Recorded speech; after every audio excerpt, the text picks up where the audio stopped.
Bonjour, je suis Mathieu Deldic, conservateur du patrimoine au musée Condé de Chantilly et je vous retrouve au Salon d'Orléans, un autre salon au sein du logis qui va connaître une grande campagne de restauration.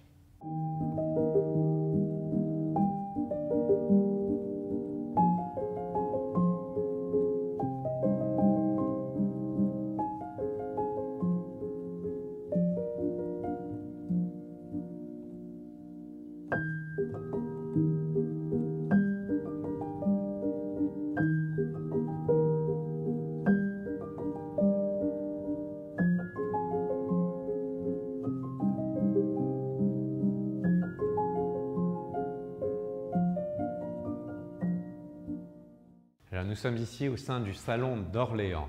qui est l'ancien cabinet d'art graphique du duc d'Aumale qui a été transformé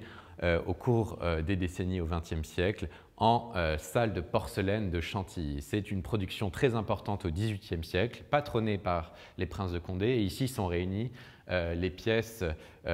exceptionnelles formant la collection la plus importante au monde de cette production de porcelaine tendre. Et ces pièces sont accompagnées de tableaux, des portraits de la famille d'Orléans, notamment du duc d'Aumale, ou des grands chefs-d'œuvre de la peinture italienne.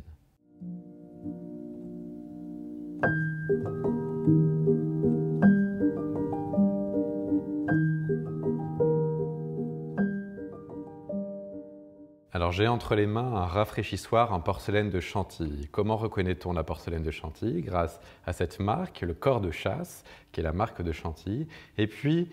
cette pâte tendre, très caractéristique, avec cette couleur un peu crème, celle de Chantilly. Alors ce rafraîchissoir est typique de la première période de Chantilly, entre les années 1730 et 1750, quand la manufacture va imiter les porcelaines du Japon, non seulement dans leur forme, mais surtout dans leur décor, avec ces décors qu'on appelle kakiémon, c'est-à-dire des décors stylisés, représentant ici par exemple des bambous, certains végétaux, et puis une haie de blé avec un écureuil. Donc vous voyez, un peu stylisé, disposé sans géométrie, avec une palette assez réduite, le tout laissant une large place au fond blanc, pour mettre en valeur la translucidité et la pureté du matériau porcelaine. Alors c'est un rafraîchissoir ici à verre ou à petite bouteille qui est aussi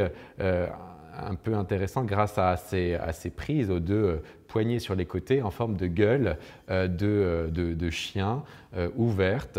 qui montre la grande inventivité de cette production de Chantilly que vous pouvez découvrir ici au Salon d'Orléans, qui montre finalement toute la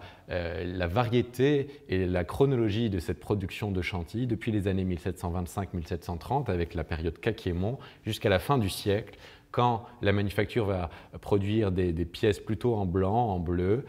et davantage tournées vers les modes et les motifs européens.